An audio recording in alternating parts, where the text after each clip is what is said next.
우리가 지난주에 살펴본 예수님께서 예루살렘에 입성하시던 그 사건부터를 우리는 고난주간이다 이렇게 부르죠.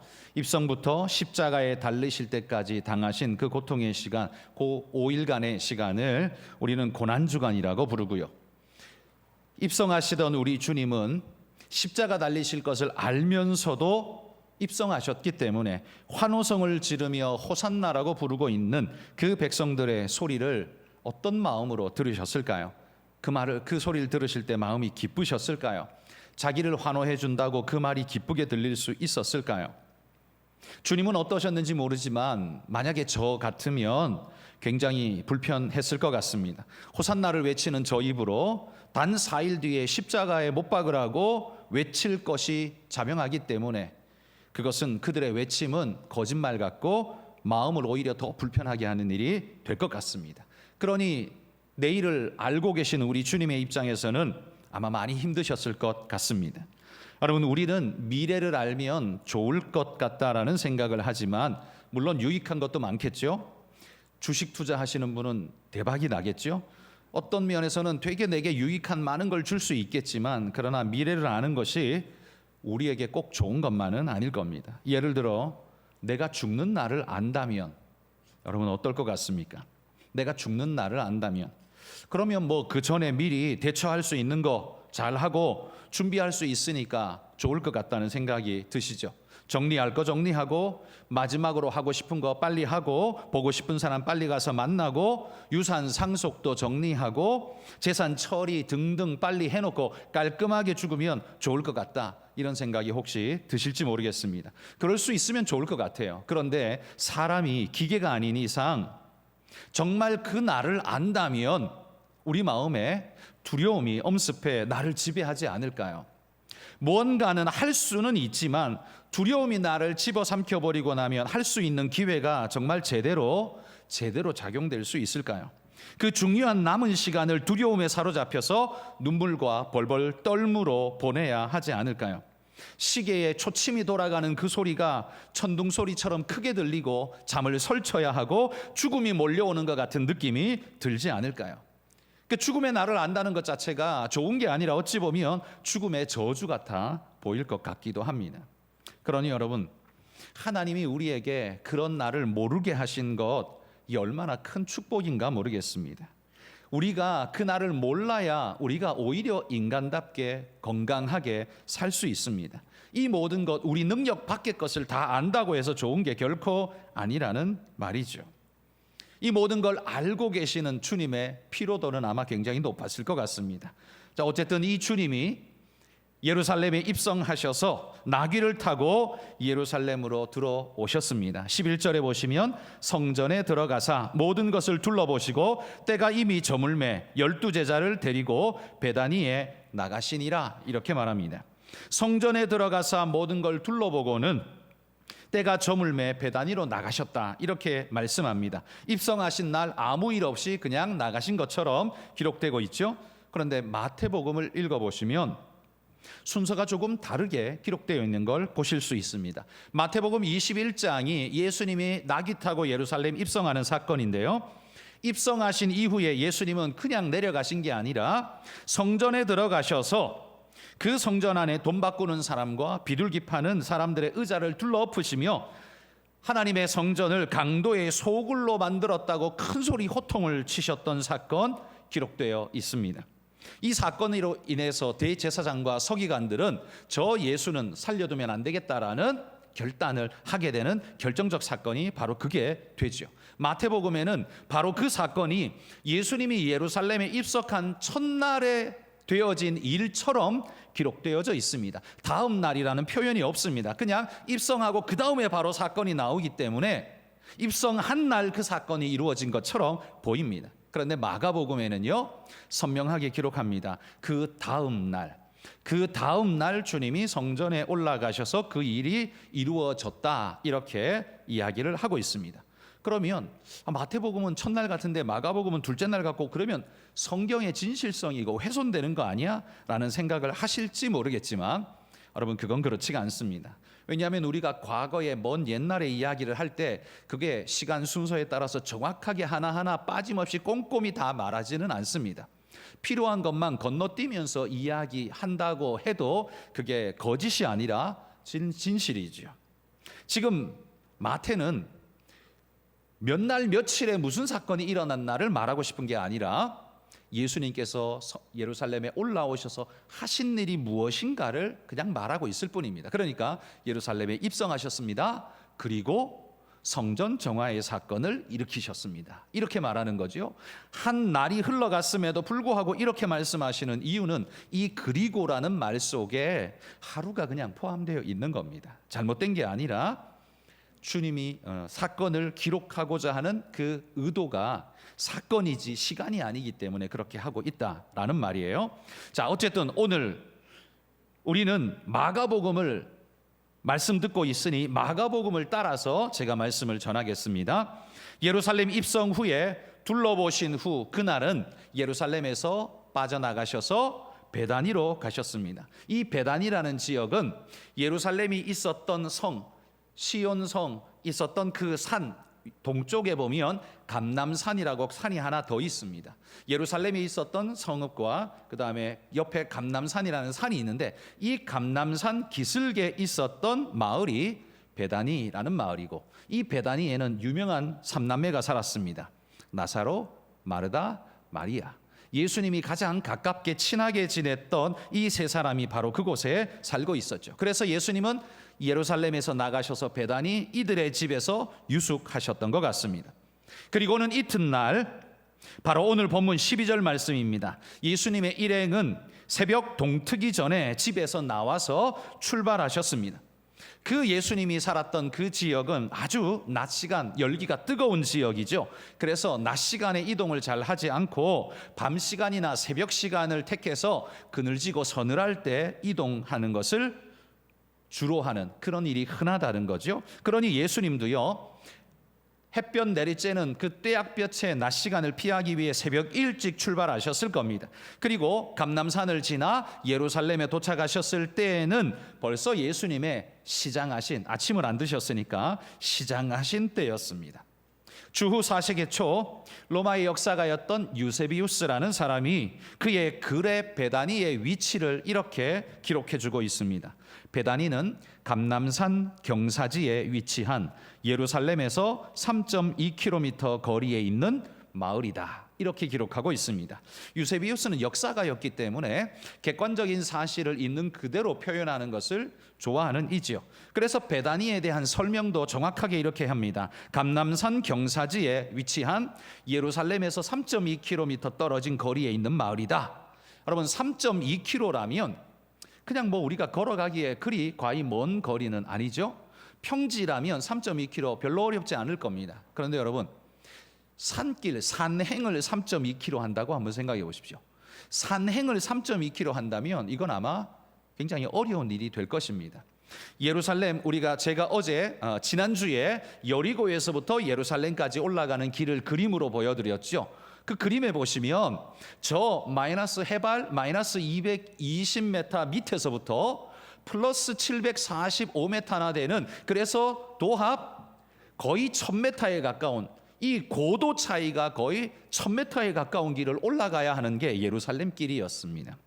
그러니 이 베다니에서 예루살렘으로 가는 것도 감람산 산을 지나가야 하는 어려운 길이었으니 3.2km 멀지 않다라고 생각되지만 그러나 아마 쉬운 길은 아니었을 것 같습니다. 그러니 예수님께서 그 길을 가 예루살렘에 다다랐을 때에는 벌써 시장하신 거지요. 시장하셔서 그 예루살렘 입구까지 와보니 무화과 나무가 있는 것을 보시고 가까이 가셨습니다. 그리고 13절에 보시면 혹 그 나무에 무엇이 있을까 하여 이렇게 말합니다. 혹 무엇이 있을까 하여, 뭘 찾을까요? 열매를 찾지 않겠습니까? 그 나무에 열매가 있을까 하여 찾아왔다는 거지요. 그런데 13절 끝에 보면 마가는 이렇게 우리에게 부연 설명을 해줍니다. 이는 무화과의 때가 아님이라. 예수님이 무화과 열매를 찾고는 있지만 그러나 정작 그때는 무화과의 추수철이 아니라는 말이죠. 여러분 여기 무화과라는 건 없을 무자에 꽃화자에 과실과자입니다. 그러니까 이게 꽃이 피지 않는 과실나무가 이게 무화과입니다. 보통 나무는 잎이 먼저 피고 그 다음에 꽃이 핀 다음에 그 다음에 열매가 맺는 것이 순서인데, 이 무화과는 꽃이 피지 않는 대신에 잎과 열매가 동시에 피어난다고 합니다. 그러니까 잎이 피기 시작하면 벌써 열매가 머리를 조금씩 내밀기 시작하는 그런 나무라는 말이죠. 그리고 이 나무는 언제가 제일 풍성하게 먹기 좋은 때가 되냐면 6, 7월경이 되면 추수철이 되어서 이때에 가장 풍성하게 먹기 좋은 때로 익어간다고 합니다. 그런데 지금 예수님께서 예루살렘에 입성하신 때가 언제냐 하면 6월절을 며칠 앞두고 있는 때이죠. 예수님이 이 제사장과 백성들에게 붙잡혀가지고 빌라도의 법정에 끌려가서 신문받을 때, 여러분 대제사장은 빌라도의 법정 안으로 쑥 들어가서 예수님을 고소하지 않습니다. 기억하시죠? 왜 안 들어갔냐 하면 이 이방인의 법정에 들어가면, 이방인의 집에 들어가면 유대인은 부정을 덧입기 때문에, 특히 제사장인데, 대제사장인데 부정을 덧입으면 이제 내일이 곧 모레가 곧 6월절인데 6월절 떡을 먹고 제사를 집내야 되는데 제사장이 부정해져 버리면 6월절 제사를 지낼 수가 없는 거죠. 그래서 이 대제사장은 예수님을 고소하러 갔을 때 빌라도의 법정 안에 못 들어가고 저 마당 저 뒤에서 소리 지르면서 고소를 했었습니다. 그래서 빌라도가 들락날락하면서 고소를 하고 받았던 이야기가 성경에 기록되어 있죠. 그게 유대인들이 부정 타지 않기 위해서 들어가지 않았던 거예요. 왜? 6월절이 바로 며칠 뒤였거든요. 그럼 6월절이 언제냐 하면 대략 한 4월경 정도 되는 그때쯤이었습니다. 그러니까 무화과 추수가 6, 7월경이라면 지금 4월이니까 아직 적어도 2달 정도는 시간이 남아있죠. 6, 7월 되어야 이게 아주 튼실하게 충실하게 열매가 농익을 텐데 4월이라면 뭐겠습니까? 이제 갓 나와서 이제 아직 설익은 조그만 그런 상태가 지금이라고 말할 수 있죠. 그러면 여러분, 원래 열매가 없는 때인데 주님이 열매 없다고 지금 저주를 하는 이 일은 마치 예수님께서 행패를 부리고 있는 것처럼 보이지 않습니까? 어떤 성경 해석가는 그렇게 해석하기도 합니다만, 그러나 여러분, 주님이 성격 파탄자도 아니고 주님이 그러실 리가 있겠습니까? 그래서 학자들이 이렇게 해석합니다. 무화과라는 이 나무는 잎과 열매가 동시에 돋아나기 시작하기 때문에 13절에 보십시오. 13절에 보면 이렇게 말해요. 잎사귀 있는 한 무화과 나무를 보시고. 그러니까 이 나무에 지금 잎사귀가 있단 말이죠. 잎사귀가 있다는 말은 또 뭐가 있을 수 있다는 소리예요? 열매가 시작할 수 있었다는 이야기입니다. 그러니까 물론 추수할 만큼 영글은 열매가 있지는 않습니다. 먹을 만한 열매는 없었을 겁니다. 그렇지만 적어도 열매가 시작해야 하는 그때라는 말이죠. 잎사귀가 열매의 존재를 말해주는 것이 그게 무화과 나무인데, 그게 무화과나무의 특징인데, 무화과 나무의 잎사귀는 푸르르게 있는데 들춰보니 열매가 없어요. 이게 뭡니까? 사람들을 속이고 있는 나무인 거죠. 예수님은 그래서 이 나무에게 14절에 이렇게 명령하셨습니다. 이제부터 영원토록 사람이 내게서 열매를 따먹지 못하리라. 여러분, 예수님이 저주하는 사건은 성경에 잘 보이지 않습니다. 예수님이 혹독하게 말한 대상은 바리새인과 서기관들, 그들에게는요 혹독하게 말하긴 했어요. 그렇지만 그렇다고 다른 이들을 저주하는 이는 없었습니다. 그런데 여기 나무를 향해 저주하는 이 이야기가 나옵니다. 열매 없는 이 나무는 이제 영원토록 아무도 열매를 따먹을 수 없는 그런 나무가 되어버렸습니다. 여러분, 이 모습을 함께 올라와서 지켜보던 제자들에게는 이 사건이 굉장히 충격적이었을 겁니다. 예수님에게 볼 수 없는 면이 지금 확 드러나니까 제자들은 아마 충격이었을 거예요. 늘 사람들을 위하시고 사람들을 먹이시고 치료하시고 도우시던 주님께서 충격적이게도 저주를 쏟아붓는 이 사건은 아마 제자들의 정신이 번쩍 들게 만들었을 겁니다. 이 제자들의 뇌리에서 지울 수 없는 사건이 되었을 겁니다. 아마 처음에는요, 이 사건을 보면서 제자들이 속으로 이런 생각을 했을 겁니다. 아니, 예수님 왜 저러시나? 아마 이런 생각했을 것 같아요. 그런데 성전에 들어가서 대제사장과 서기관들을 만난 이후에야 예수님의 하신 그 말이 무슨 말인지를 깨닫기를 시작한 거죠. 잎은 무성하지만 열매는 없는 이 무화과 나무가 무엇을 의미하는지, 그건 바로 화려한 제사장 복장을 하고 있으며 백성들로부터 율법의 사람이라고 인정받고 율법의 강론을 하는 거룩한 자리에 앉아 있다라고 말하는 그들이 껍데기는 이렇게 화려한데 정작 하나님 앞에서 아무런 삶의 열매를 맺고 있지 못하는 껍데기 인생임을 말하고 있는 거죠. 그리고 주님께서 저주하실 만큼 이 일에 대해서 싫어하신다는 걸 보여주는 겁니다. 여러분, 우리 삶에 열매가 없는 일, 그거 뭐 없음 말고 이렇게 넘어갈 수 있는 일이 아니라는 겁니다. 주님께서 열매 없는 자를 향해서 어떻게 대하시는가, 오늘 본문을 보면서 두려움을 가지고 보셔야 합니다. 없으면 말고, 내가 살다 보니 바빠서 그렇지 없으면 말고, 여러분 이렇게 할 수 있는 일이 아니라는 말이에요. 여러분, 우리는 이 대제사장과 서기관들의 이 성전 안에서 벌인 이 사건의 이야기를 들을 때에 마음속에 어떻습니까? 예수님 같은 동일한 분노가 막 일어나죠. 그들은 적폐야, 썩은 것은 도려내야 돼, 이런 마음이 막 우리 속에서 막 부릴 듯 일어납니다.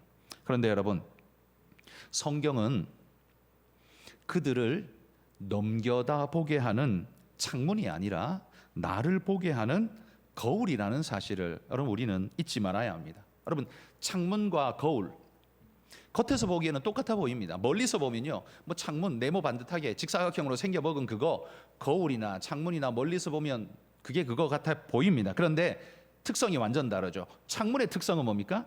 그 유리를 투과해 건너편의 것을 보여주는 게 창문이고, 거울은 뭡니까? 반사하여서 보는 나를 비춰 보여주는 게 그게 거울이지요. 그러니까 창문은 건너편을 보여주지만 거울은 보는 나를 보여주는 방향이 완전히 반대인 기능을 하는 것입니다. 그러니 여러분, 성경을 다른 사람을 바라보고 성경에 말한 걸 잘 지키지 않는 자들의 그 모자란 모습이 눈에 띄고 보이고 그래서 지적하고 싶은 창문으로 보는 사람들은, 성경을 창문으로 보는 사람들은 말이 많습니다. 남을 공격하는데 신랄합니다. 왜? 너는 왜 그 모양이냐? 너 왜 그거 안 했어? 네가 그러고도 뭐냐? 하면서 말하게 됩니다. 왜? 창문으로 건너다 보이는 그 사람만 보이거든요. 그런데 성경을 거울로 보는 사람은 어떨까요? 성경을 거울로 보는 사람은 잠잠할 수밖에 없습니다. 왜? 성경에 빗대어 내 모습이 참 모자라구나라는 걸 발견하면 발견할수록 머리를 숙이게 되지 큰 소리 칠 수가 없거든요. 부끄러워서 큰 소리 칠 수가 없기 때문에 우리 성경을 거울로 보는 사람은 겸손하고 자중하게 됩니다. 그리고 자기를 고치기 위해서 무던히도 노력하게 되는 겁니다. 여러분, 오늘 이 무화과 나무의 사건은 창문의 사건일까요? 아니면 거울의 사건일까요? 대제사장과 서기관들을 욕하라고 만들어 놓은 성경의 말씀일까요? 아니면 우리를 돌아보라고 말씀하시는 하나님의 명령일까요? 주님은 우리에게 거울로 이 사건을 주셨습니다. 샘플로 대제사장과 서기관들의 모습을 보여주기는 합니다만 이건 거울의 사건이라는 말이에요. 그러나 하나님을 믿지 않고 성경을 믿지 않는 세상 사람들에게는 거울이 없겠죠. 왜? 말씀을 믿지 않으니까. 말씀에 거울이 없을 겁니다. 그러니까 모든 세상의 사건들이 다 창문의 사건일 뿐입니다. 넘겨다 보이고 그것 보고 지적하고 신랄하게 비판하고 손가락질하는 데만 급급하게 되는 겁니다. 여러분, 원래 비판이라는 건 나쁜 게 아니죠. 비판이라는 건 그건 되어진 어떤 일에 옳고 그름을 따져서 잘못된 부분을 지적하여서 고쳐주게 하는 것이 그게 비판입니다. 그래서 비판은 그 자체로 나쁜 게 아니라 좋은 것입니다. 예를 들면 여러분, 의사가 환자가 왔는데 아픈 데는 민망하니까 말 안 하고 괜찮은 데만 다 쿡쿡 쑤시면서 다 괜찮아요 가세요 라고 하면 그게 의사입니까?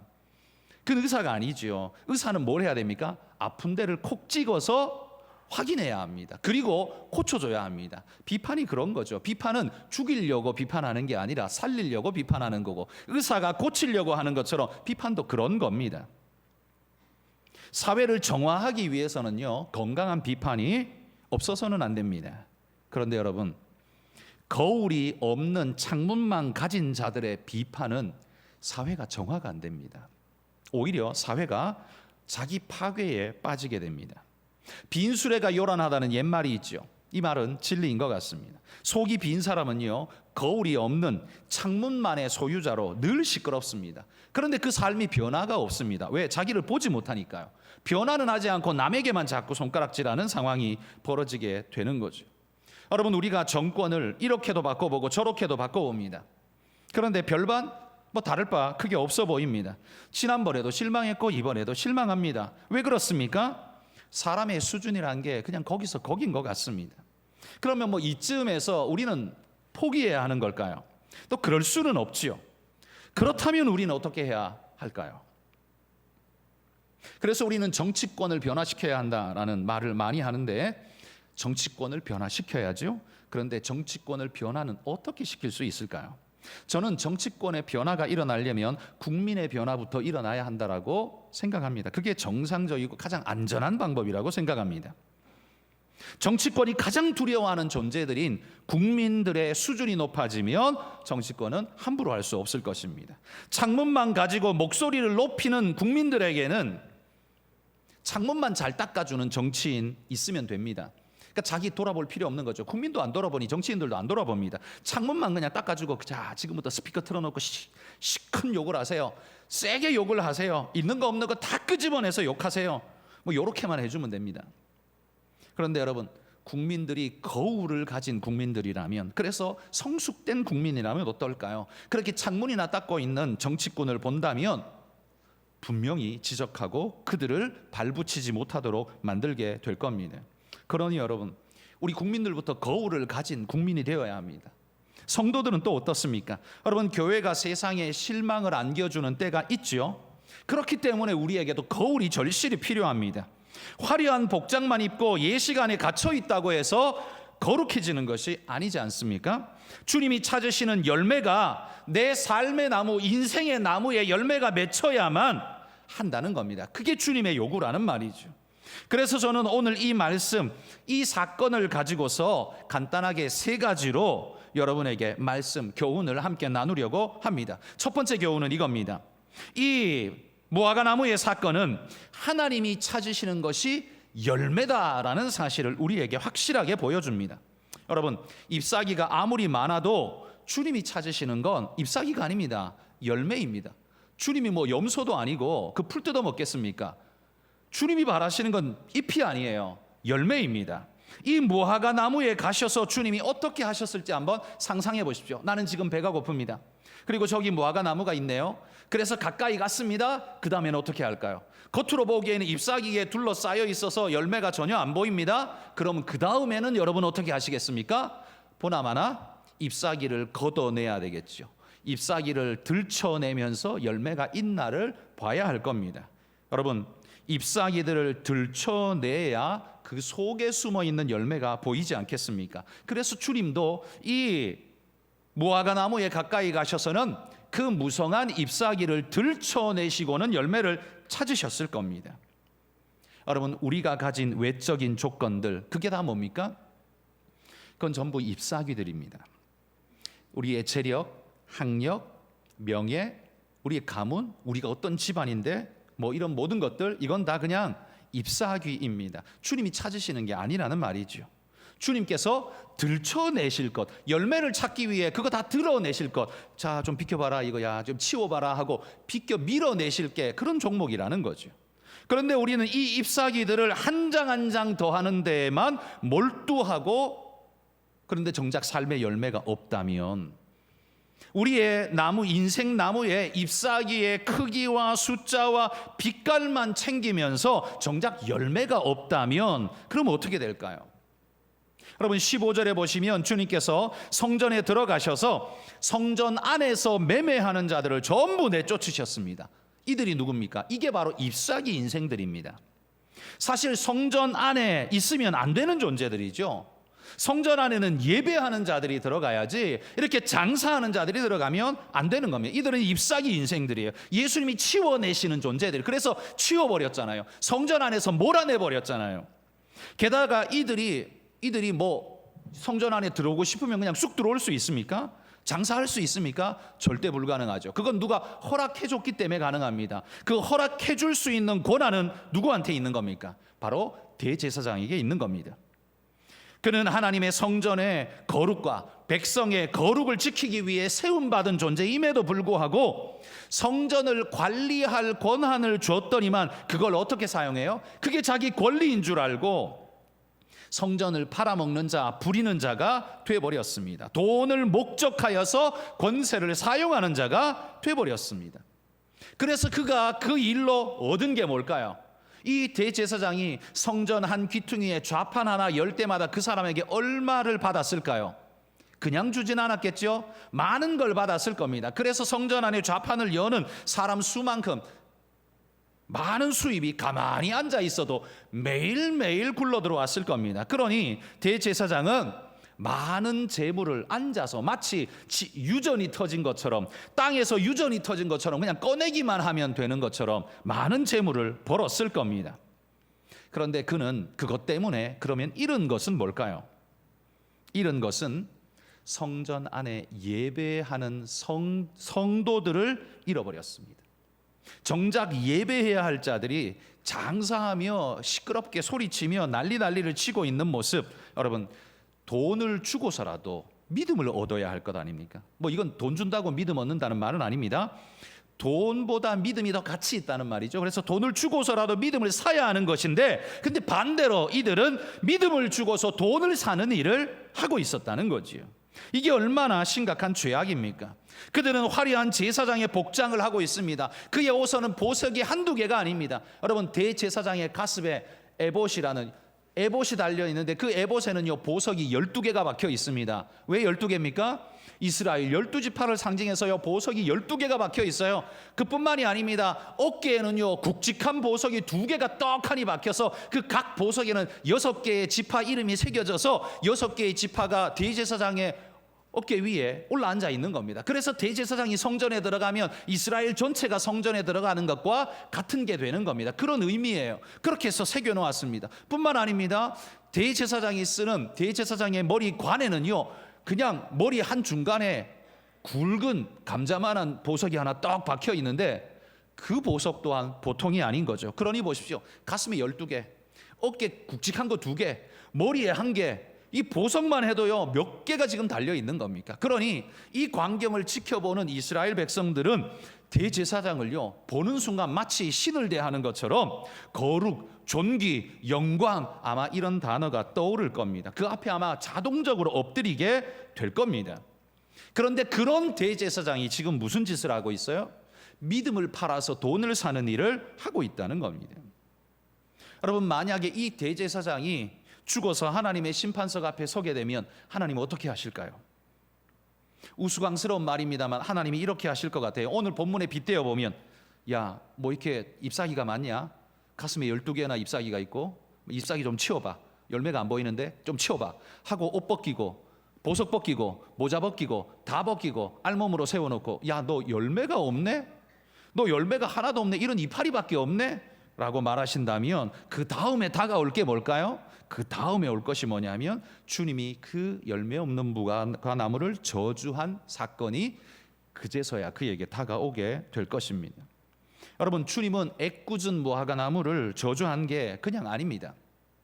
주님은 그게 교육이었습니다. 우리에게 교육의 샘플을 보여주신 것이죠. 여러분, 우리는 어떤 잎사귀로 내 인생을 칭칭 감고 있습니까? 한번 돌아보십시오. 그것이 다 쓸모없다라는 말을 하는 건 아닙니다. 그건 우리 삶에 필요한 것이고 꼭 필요한데, 그런데 그게 삶의 열매는 아니라는 겁니다. 여러분이 부자 되는 게 삶의 열매는 아니잖아요. 그게 삶의 도구는 될 수 있을지 몰라도 그게 삶의 열매는 아니잖아요. 여러분이 잘나고 높아지고 대단한 거, 직분이 높은 거, 그거 열매는 아니잖아요. 그거 그냥 잎사귀일 뿐입니다. 그러면 하나님이 원하시는 어떤 열매를 내가 맺을 것인가를 여러분 돌아보십시오. 오늘 주님이 찾으시는 건 열매라는 말이에요. 여러분이 그 수없이 달아놓은 수많은 것들은 잎사귀예요. 잎사귀는 주님이 다 걷어내실 겁니다. 야, 이거 좀 치워봐. 열매가 안 보여. 치워봐. 어딨지? 근데 결국 없어요. 그럼 어떻게 돼요? 그 다음엔 저주란 소리입니다. 여러분, 하나님 앞에 내어드릴 열매가 있으시기를 축복합니다. 주님은 우리에게 열매를 찾으시지 잎사귀를 찾고 있지 않습니다. 잎사귀가 그 나무에게 필요한 것은 분명하지만 그러나 주님이 찾으시는 건 잎사귀가 아니라 열매입니다. 기억하시기 바랍니다. 두 번째, 오늘 이 무화과나무 사건이 보여주는 두 번째 가르침은요, 언제든지 준비되어 있어야 한다는 사실을 우리에게 보여줍니다. 여러분, 주님이 열매를 찾으신 때가 언제입니까? 주님이 배고플 때입니다. 그렇죠? 주님이 허기지고 배고파서 그 무화과나무에 가까이 갔습니다.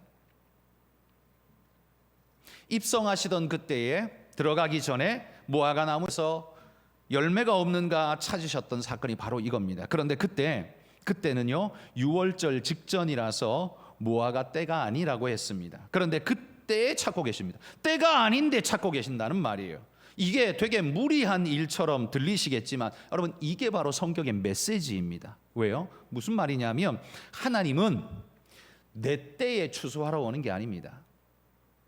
내가 원하는 때에 추수하시러 오는 게 아니에요. 내가 뭘 잘하고 난 다음에 하나님이 오시겠다고 말하는 게 아닙니다. 하나님 언제 오신대요? 하나님의 때에 오신다고 말해요. 내 때하고는 상관이 없습니다. 그러니까 무화과 때하고 상관없습니다. 하나님이 배고프실 때 지금 찾아오고 계신 모습을 보십시오. 그래서 마태복음 24장 36절에 이렇게 말합니다. 읽어봅시다. 그러나 그날과 그때는 아무도 모르나니 하늘의 천사들도 아들도 모르고 오직 아버지만 아시느니라. 왜 아버지만 아실까요? 왜냐하면 아버지께서 야 이제 가자, 내려가자, 이제 역사를 마무리하자라고 말씀하는 그때가 바로 그 날이기 때문입니다. 그거 아버지께서 선포해야 되는 날이기 때문에 다른 사람은 모를 수밖에 없습니다. 주님은 무화과 때에 맞춰서 오시는 게 아닙니다.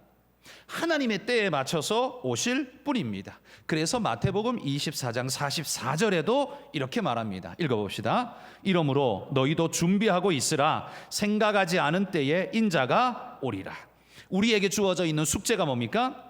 주님이 오심을 준비하고 있는 것입니다. 그게 오늘 우리의 숙제라는 말입니다. 비록 지금은 무화과 때가 아니라서 풍성한 열매처럼 보이는 알이 굵은 무화과 열매가 없지만 그래도 아직 설익고 보잘것없는 조그마한 열매, 이제 머리만 내밀고 있는 그런 열매라 할지라도 그게 있어야 한다는 말이에요. 여러분, 하나님은 우리에게 대단한 열매를 맺으라고 말하는 게 아니라 하나님이 찾으실 때 열매가 있어야 한다. 그래서 1달란트 받은 자는 그 나름대로, 5달란트 받은 자는 그 나름대로 자기 열매를 맺어가는 겁니다. 그 1달란트 받은 자 땅에 파묻어 놓은 자는 왜 저주받았습니까? 주님이 찾으실 때 내놓은 게 없잖아요. 주님이 찾으실 때 내놓은 게 없잖아요. 여러분, 열매가 하나님이 찾으실 때에 주님 앞에 내놓을 게 있어야 합니다. 여러분, 오늘 이 시대에 세상 사람들은 두말할 것 없고요. 그리스도인들 중에도, 우리 성도들 중에도 주님이 마치 영원히 오시지 않을 것처럼 생각하고 살아가는 분들이 꽤나 많습니다. 그렇지 않습니까? 마치 주님이 영원히 오시지 않을 것처럼 생각하고 살아가는 분들이 꽤나 많습니다. 주님의 오심을 내 생각 속에서 까맣게 잊고 그건 생각할 필요도 없는 일처럼, 심판? 그런 건 없어. 그건 그냥 하는 말이고 우리를 그냥 독려하기 위해서 하는 말이고 그런 건 없어. 야, 그게 없다면 지옥도 없겠네요. 그 지옥이 없으면 천국도 굳이 있을 필요가 없잖아요. 천국도 지옥도 없으면 그럼 어디로 가야 돼요? 존재는 소멸되는 겁니까? 성경은 결코 그렇지 않다고 말합니다. 여러분, 우리가 편한 대로, 우리 생각하고 싶은 대로, 우리 하고 싶은 대로 해서는 안 됩니다. 여러분, 우리의 때에 주님이 오시는 게 아닙니다. 무화과 철에 주님이 열매 찾는 게 아닙니다. 주님의 때에 주님이 오실 것이고 주님의 때에 우리에게 열매를 찾으실 겁니다. 그러니 언제나 준비되어 있는 그리스도인들이 되시기를 소망합니다. 여러분, 오늘 주시는 세 번째 교훈은 이겁니다. 저주가 뭐냐? 저주란 하나님의 축복을 싹 거두어 가시는 것, 그게 저주입니다. 여러분, 가난은 저주가 아닙니다. 병약한 건 저주가 아닙니다. 진짜 저주는 하나님이 당신의 축복을 싹 걷어 가시는 겁니다. 그래서 누군가는 지옥을 이렇게 표현했습니다. 저는 그 표현이 맞고 옳다고 생각합니다. 지옥이 뭐냐? 지옥은 하나님의 긍휼과 자비가 0.001%도 존재하지 않는 곳이다. 그곳이 지옥이다.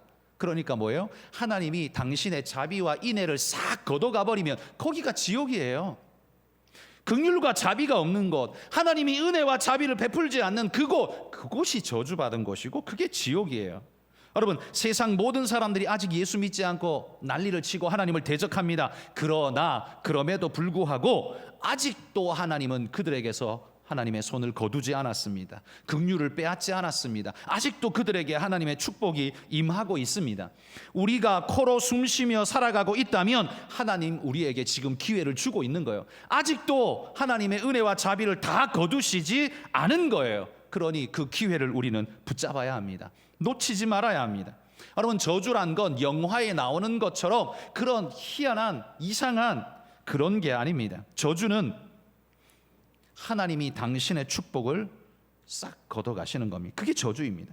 우리는 하나님의 축복 속에서 지금도 살아가고 있습니다. 하나님이 무관심해 보입니까? 내가 코로 숨쉬고 있다면, 내가 아침에 눈을 자연스럽게 뜬다면, 내가 원하는 것을 말할 수 있고 자각할 수 있다면, 내가 원하는 대로 갈 수 있고 내 손으로 뭔가를 만들고 만지고 뭘 할 수 있다면 여전히 하나님의 은혜와 자비가 나와 함께 하고 있는 것입니다. 그런데 여러분, 이 모든 것이 멈추는 날이 올 것입니다. 성경은 그 날을 여호와의 날이라고 부르고 있습니다. 이 날에 열매 있는 자는 주인의 천국 잔치에 들어갈 것이고 열매 없는 자는 지옥의 불잔치에 들어가게 될 것입니다. 성도 여러분, 성경을 무시하지 마시기 바랍니다. 하나님이 있다고 한 걸 감히 없다고 큰 소리 치지 마시기 바랍니다. 하나님이 오시겠다고 말한 걸 영원히 올 필요 없는 존재인 것처럼 그렇게 부인하지 마시기 바랍니다. 그런다고 해서 없어지는 것 아닙니다. 주님 반드시 오실 겁니다. 그런데 무시했다가 우리가 감내해야 할 그 다음 일이 뭘까를 생각해 보십시오. 오늘 이 주님의 말씀을 우리 마음에 깊이 새기고 무성한 잎사귀로 가득한 그 무화과 나무는 잎사귀가 곧 열매 있음을 증명해 줘야 되는 것임에도 불구하고 잎사귀만 있을 뿐 열매가 없는 이 존재들처럼 우리의 모습이 그러하지는 않은지 돌아보며 여러분, 하나님 말씀 앞에 바르게 서시는 그런 믿음의 일꾼들이 다 되시길 주의 이름으로 축복합니다.